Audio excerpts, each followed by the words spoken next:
Murder in the morning from the Hidden Killers podcast. Hey, it's always interesting when someone is in question for being a bad person, like, oh, I don't know, say being a serial killer, the Long Island serial killer, to have some perspective on just what were they like day to day. People wonder these sort of things. If someone is capable of committing such heinous crimes or alleged to have commit such heinous crimes, you are kind of curious. So what's that guy like at work? What's he like when he goes through the drive-thru at Taco Bell? What kind of human are we dealing with on a regular basis? And sometimes that's really boring. There's really not much to know because they fool everyone. And sometimes they leave a mark in other ways where they're not the most congenial human being, and they feel like maybe something's off, but maybe not to the level of knowing that they're a serial killer, but something's off. We have some interesting accounts here, or a interesting account of Rex Heuermann, who is accused of being the Long Island serial killer. And we're going to go through it. It's involving his architectural firm and some of the work that he was intimately involved in. When you see pictures of Rex, Stacey, I mean, does he give you the creeps? Does he give you any sort of feeling as, like kind of Kohberger does or anything like that? Yeah, I'm getting vibes from him. I watched that video of him talking about being a fixer that's roaming around on the internet, kind of the first video that we've had of him where somebody was like doing a documentary. Mm-hmm. And I got the creeps from it. And I'm trying to remove myself from the situation that while I'm watching this, would I have gotten the creeps had I not known what he allegedly did? He still seems like an arrogant kind of a human. And the things that I've read, sounds like he has got some serious issues with women. I mean, obviously, yeah, that's an understatement, but you can just sense there's a bit of entitlement there. I'm being very judgmental, but first impressions are everything. And from him, I'm feeling something. I just feel like he's somebody I would not have gotten along with, including the fact, and I'm so offended by this, and I'm going to throw this out here, that he was targeting petite women, and I am under 5 feet tall, and it just reverberated with me. It just rocked me to my core when I read that. Sure. I'm not a sex worker, but I am petite. I'm not a sex worker, but I am petite. You're gonna isolate that audio and use that against me at some point. I gotta put that on a hotkey where it's just like, what do you think of that, Stacey? I'm not a sex worker, but I am petite. Do it on a day when you're like sick or something, and you're like, hey, Stacey's here. Just all strange things. That was a very weird episode with her. Yes, that's such a radio thing to do to your coworker. Absolutely, it is 100%. The story of this one, and it was originally reported by the New York Post, the early hours of seemingly ordinary Friday, July 14th. This is just a couple days ago. Real estate agent Jeffrey St. Armand's daily routine was abruptly shattered by a phone call that sent shockwaves through his world, and rightfully so. The voice on the other end of the line was one of his clients, her voice shaking, breathless and scared. The news had just broken that the notorious Gilgo Beach serial killer, who had evaded capture for over a decade, had been arrested. The name? Rex Heuermann. This is where chills go up their spines. An architect that she had worked closely with over the past year on a Brooklyn brownstone project. Jeffrey of Serhant vividly recalls his interactions with Heuermann, yet it was his client's chilling experience with Heuermann that drew a cold veil of shock over their past professional association. Speaking on the condition of anonymity, she recounted her baffling encounters with Heuermann, which dated back to 2002, when she had purchased her Crown Heights home. Fast forward 2 decades later, 2022, Heuermann played a significant role in the renovations of her property as the expeditor and architect, which was ultimately sold.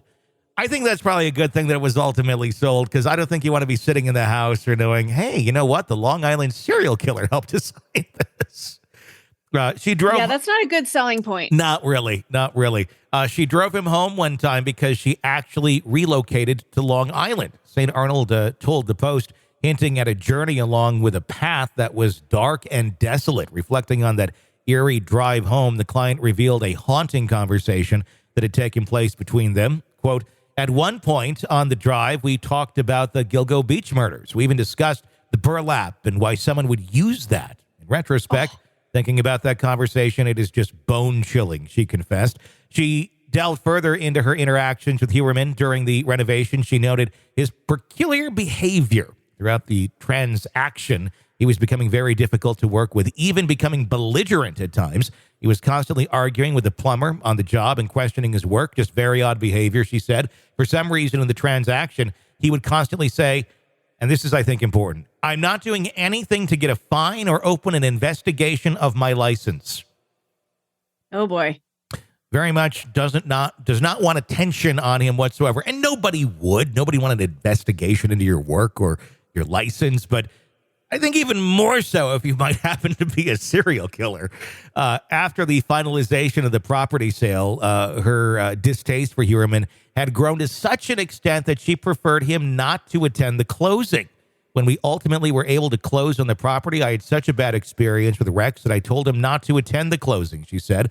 Regardless, he was still owed a balance of payment, which made a separate trip to the attorney's office to pick it up. Apparently, he had some disagreement with one of the women associates at the firm. This associate was so uncomfortable with her exchange with Rex that she refused to be in the office when he picked up the check. Ultimately, the partner... That's really telling, isn't it? 100%. Ultimately, the partner at the firm gave the check to Rex when he arrived with his daughter, she explained.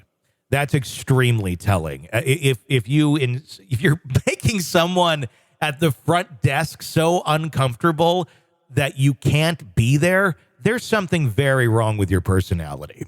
And everybody's upset from time to time. But if that's setting someone off so much so that they just, I don't want to be around this, that's a bit nuts. Have you ever dealt with somebody where you're like, I can't be in the same room with that person? I've worked, Will, you and I have both worked for somebody like that. Yeah, I have. He would be one of those people that we had a boss years ago that would sexually harass half of our staff and proposition them. And I think even hired some with the expressed belief that he was going to get sex because he was hiring them. I saw the emails. He was one. He's probably on the top of my list. Yeah, I think at some point we're going to hear some stories that maybe he was a serial rapist and we'll go, yeah, we knew him. And we sounded the alarm on him, you especially. I was harassed by him and he always gave me just the creeps, that there was always something that just made you feel off. And I think, especially as women, you have to trust that intuition, that gut feeling of something's not right here. So I'm imagining kind of the same with this guy, that people were getting that vibe from him that something's not right. They give it off and they're completely unaware. I think what really defines that is their unawareness of their behavior. I think that's what makes it even more creepy. Sometimes even more so than just like and I'm not saying just like it's no big deal, even more so than a jock that seems to, just think he's all that. And I'm thinking more back to younger days, like high school, college time, where some guys are kind of like that and the women kind of fawn at that. That's not what I'm talking about. I'm talking about somebody who just, they were in the shadows. They feel that there's a miscarriage of justice to them and that they're owed the attention of women because they're not that bad jock guy who's just going to use them. But then they turn to this whole other creepy guy that obsesses and follows unwantedly, makes advances that are not wanted, and then gets even more upset because they're not accepted. And then that's what you get with, I think, somebody from the profile, kind of like Koberger. That's what you get with the incel movement and people that go down that route. And they have a whole support community now for that. But that's part of it. They're completely unaware of how absurd their ambiguity. Here's the word again. Ambiguity. Ambiguity. I'm not even reading it. I just can't say it. It's a tough word. It's okay. Someday I'll get it. They don't realize it. And I think that's the lack of self-awareness is what makes it super creepy. But yeah, I agree with that. And it's part of that plays into maybe them being able to do this, that they just are not self-aware. There's no way for them to look in the mirror and go, what the fuck am I doing with my life? They don't have any way of doing that. There's no introspection. And if there was, one who is in a healthy mindset would be like, holy shit, what am I doing? And how, that's, I mean, I look back on like being a teenager and, your hormones are running wild and all that. And, guys, how you kind of get obsessive sometimes on a girl. And I never stalked anyone or anything like that. But I remember just kind of those feelings of, just very strong testosterone or whatever it is, where you're just like, wow, this really, you get really kind of amped up about something. And some people just stop. Most guys just, okay, can calm down. I'm going to be good. And then as you get older, that seems to kind of calm down. But then you have the ones that then act on that sort of thing and think that they're going to get some sort of justice for their own fucked up feelings. It's really creepy when one can't control things like that. Or it just continues well into later life and they never learn.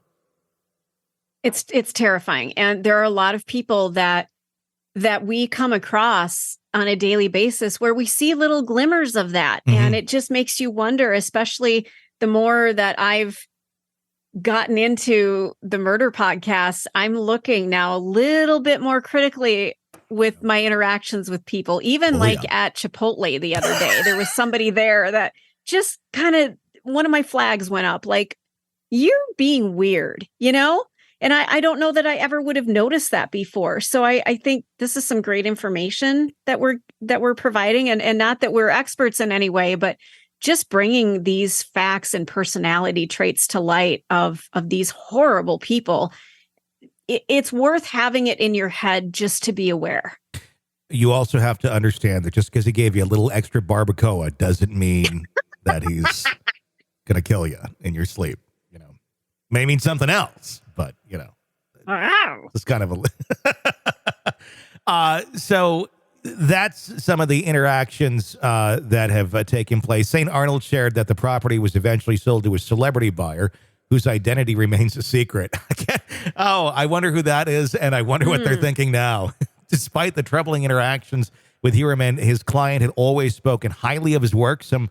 She's someone that really supports this guy, St. Armand expressed. She needed the weekend just to decompress, he added, as she grappled with the shocking revelation of Heuermann's arrest. I can't, that's a weird one. Have you ever had that where you hear about someone that you've worked with closely, and then they've been arrested or they've done something horrible, and you're like, oh my God, or just a friend or something like that? Yeah, actually, and I think in one of our podcasts we talked about it. I had a serial killer in my class, high school class. Hey. Yeah. He killed, I think, 5 people. And I actually was on a cheerleading squad with his sister. And I saw him on America's Most Wanted. And I never did get a lot of details about it, but I distinctly remember, because he had a very unique name, I saw it and went, oh my God. And I never would have suspected him. There are people in my life, especially from the radio industry, that I would have suspected before him. Oh, yeah. I mean, that's the weirdest part, how much they can hide in plain sight for so long. Let me look at this other one that I remember. I'm just curious if I can get his name because it's public knowledge. Looking up. Here we go. This is someone who I had worked with, and you may recognize the name. He was in Northeast Wisconsin for many years. This is back in 2010. Rich Allen. He was the morning guy on our oldie station in the group that I worked at. And his office was right next to me. And I swear, I usually have pretty good predator dar, if you will. Yeah, you do. Like, I spotted out him. I was like, when I found this out, I was like, oh my God, like I never got any weird vibe from him whatsoever. He just seemed very genuine and friendly and not at all creepy. I don't know. I mean, he really hit it well. Well, what did he do? Well, he was sentenced, this is 10 years ago, to a total of 10 years only, but the judge suspended the final 8 years on the condition of Kiefer's good behavior. according to Fox 11 TV. He was sentenced to 5 years probation after his release from prison, which he can ask to have transferred to Wisconsin. He also has to undergo psychiatric evaluation as a sex offender evaluation and register as a sex offender in Virginia. I don't know if he has to register in Wisconsin. He was communicating, and I'm just going off of memory at this point, he was communicating with someone who he thought was a child in Virginia. And it was very much To Catch a Predator style, like Chris Hansen. It was not a child. I believe it was an FBI agent. And it was a sting. He drove from Wisconsin to Virginia to meet this person and was arrested because it wasn't a real person. Oh my goodness. And, yeah. And I'm not going to give away her location, but I know somebody who worked in law enforcement. She's also petite, but she oftentimes set up men as a sting operation because she looked younger. So yeah, it's out there. And I think if you're somebody who does that online, you are really running a risk because chances are the person you think you're communicating with is an officer. I don't know. I think your odds are probably more so in the favor of the predator, quite honestly. I think there's You think so? That makes me sad. I think there's far more predators out there than there are officers. I just think we don't have the resources to do it. I think the predators far outnumber the amount of law enforcement that are out there doing that. I've always wanted to be involved in a sting like that. And it's funny because my fiance has said the same thing. It's something we kind of bonded over early. It's like, hey, wouldn't it be fun to do that someday? It would, but I'll tell you, you better be damn sure, especially your fiance, that police are ready, to dive in and protect you. If we were to do that, it would be with the law enforcement or something like that. But I've always thought that would be an interesting thing to do and something good to do. However, it is kind of sad to note that a large percentage of those horrible people that we saw on To Catch a Predator ended up getting out or charges dropped because there were so many things where they could go back into the interactions of being set up for this, that their attorneys in many cases ended up getting charges dismissed. So as lovely as it looked on TV and as much as we thought justice was being served, in reality, not a lot was. Ugh. But I think they fixed a lot of those loopholes now where they know how to handle things better than, just Chris Hansen sitting in a house. And but I actually have a little story for you. We just found out the other day that in our gated community, there is a sex offender that is moving back in. What? Yeah. Oh, wait. Yeah. How? Well, his wife and child still live here. And my first reaction was, why are you still with him? and people, valid question. And then the first thing I get from people is like, well, you got to walk a mile in her shoes. Like, no, I think she needs to take a step out of her shoes and take a look at the direction she's walking in that mile and maybe say, time to change direction. Granted, yeah, that can't be easy, but your husband was just arrested on charges of having nearly 5,000 images of child pornography in his computer from the ages of 4 to 16. Ew. And distributing. So Ew, okay. It's one thing if you search something and, oh my God, that shouldn't have landed on my computer. And you're like, holy crap. Yeah. Oh, I've had that happen. Yeah. And you click out of it and you never go back to it. It's another to distribute it. Yeah. And he was sentenced to 20 years. And of course, because our judicial system works so well, he's out in 3? I think. Oh, that makes sense. 3 to 5. He's gotten out. He's on parole. And there's a meeting I'm going to tomorrow for our community. The formal, hey, by the way, sex offenders coming back to move in. And there's not a lot anyone can do from what I'm understanding. You can't technically harass them because they have rights too. And I do completely say that like that. I don't believe they do have rights. After you're into child porn, you've lost all your rights.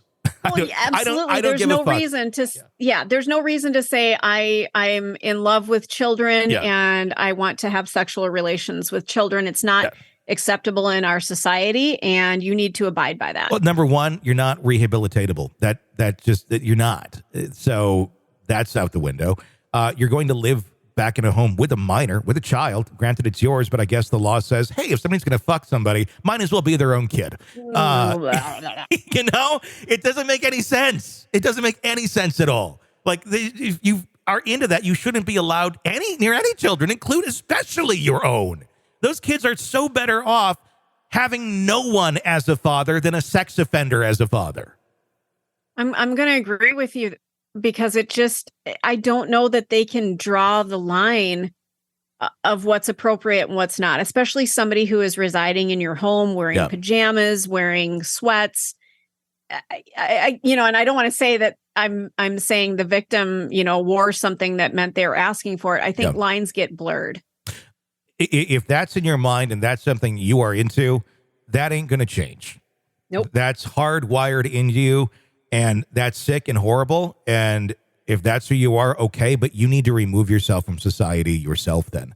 I'm not saying go kill yourself. That's not a bad suggestion. But I'm saying there are communities out there that people go to for people like that, because they realize they are such a risk to the rest of the world.